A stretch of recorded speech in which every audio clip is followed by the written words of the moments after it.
La méthode des coûts spécifiques, c'est une méthode qui va mixer la méthode des coûts complets avec la méthode des charges variables.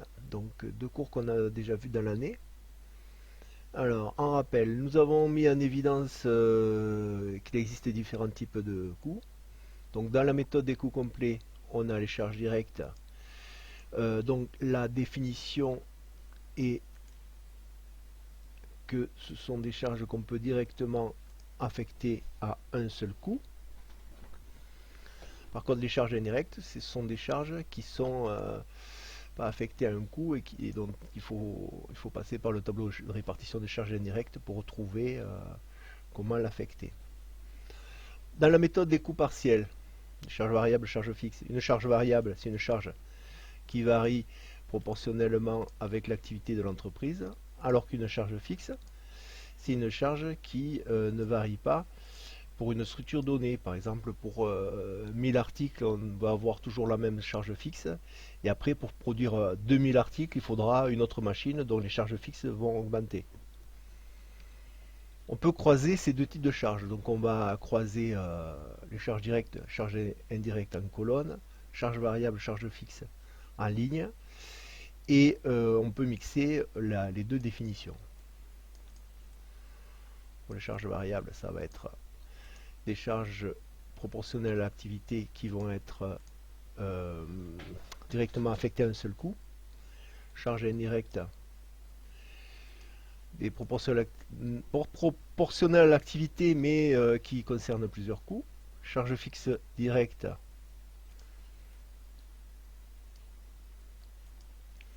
indépendantes de l'activité mais pouvant être rattachées à un seul coût. Et les indirectes, indépendants de l'activité et ne pouvant être rattachés à un seul coût. Par exemple, oui, la faute à linéaire, pardon. L'amortissement linéaire des locaux.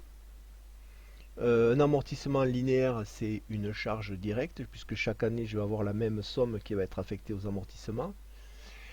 Donc, c'est une charge fixe.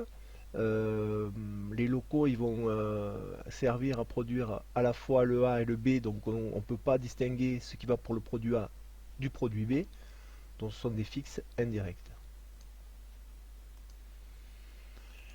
L'amortissement linéaire des machines de A, là les machines de A vont servir à produire le A, donc c'est charges directes, mais elles sont aussi fixes.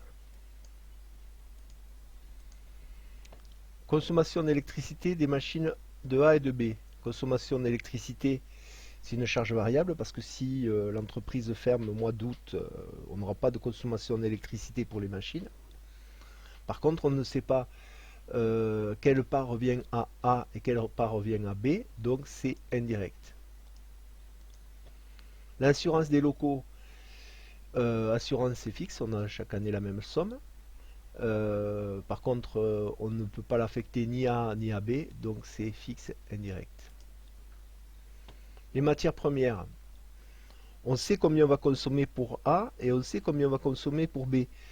Il faut se référer par exemple à l'ASP sur Délit sucré, où on avait pour chaque recette, on avait le nombre de kilos de sucre qu'il nous fallait. Donc on peut savoir la consommation de sucre qu'on va avoir pour le produit A et pour le produit B. Donc c'est direct et c'est une consommation, c'est variable. Si je ferme l'entreprise au mois d'août, je n'aurai pas de consommation de sucre. Les frais administratifs, ça concerne tout le monde. Ça va être fixe, indirect. La MOD variable. Donc variable et MOD direct. Donc variable direct, pas de problème. Salaire du PDG concerne les trois produits. C'est une charge fixe. Donc les deux produits, pardon, pas les trois produits. A et B concernent. Salaire des personnels relevant de la production de A. Donc c'est une charge directe puisque c'est que pour A. Et hors charge hors heure supplémentaire, donc on peut penser que c'est une charge fixe. Par contre, les heures sup de A, ça va être des variables directes. Donc en fait, notre tableau il se résume en 4 cases, 4 cellules.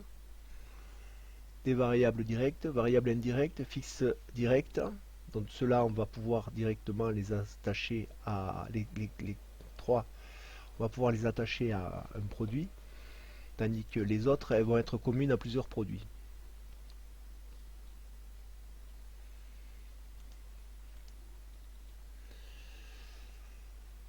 On va maintenant s'intéresser à la marge sur coût spécifique.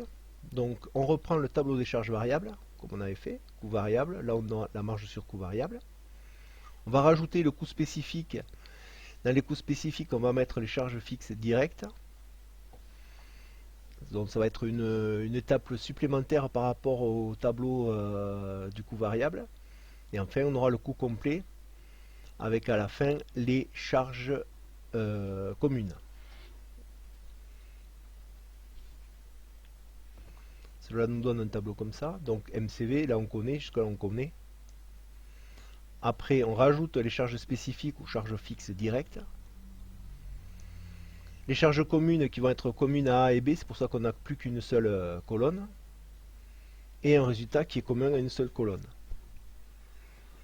Dans notre exemple, on a un chiffre d'affaires pour A de 900, pour B également de 900. Des coûts variables pour A, je vais ajouter les deux de 500 et pour B de 800.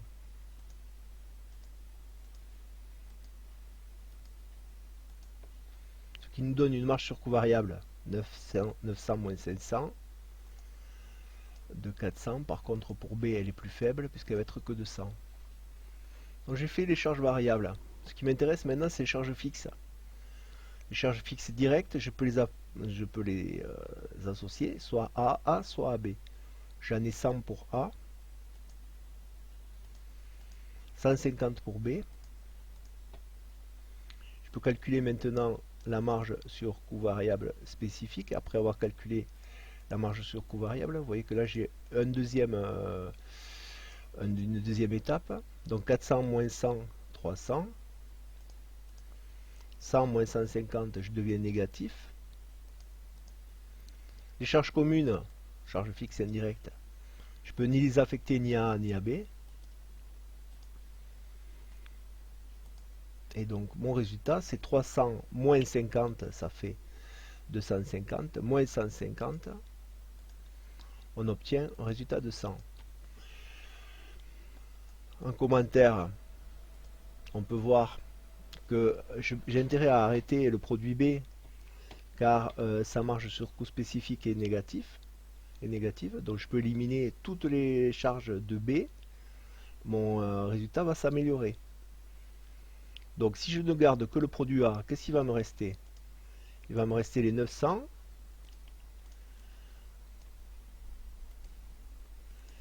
Il va me rester les charges variables de A, la marge sur coût variable de A.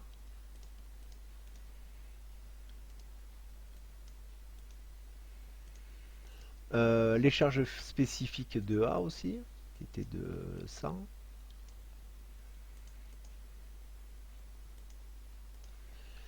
La marge sur coût variable de A, 300. Et les charges communes, qui vont être supportées que par le produit A. Mon résultat, il est maintenant de 300 moins 150, il est de 150.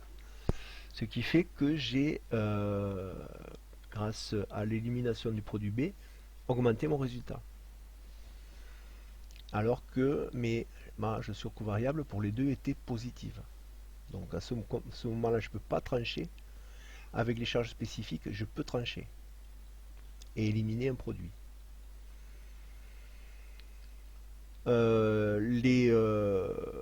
L'intérêt, les limites c'est toujours pareil, plus plus l'analyse des charges est fine, plus mon tableau des charges spécifiques va avoir de la valeur.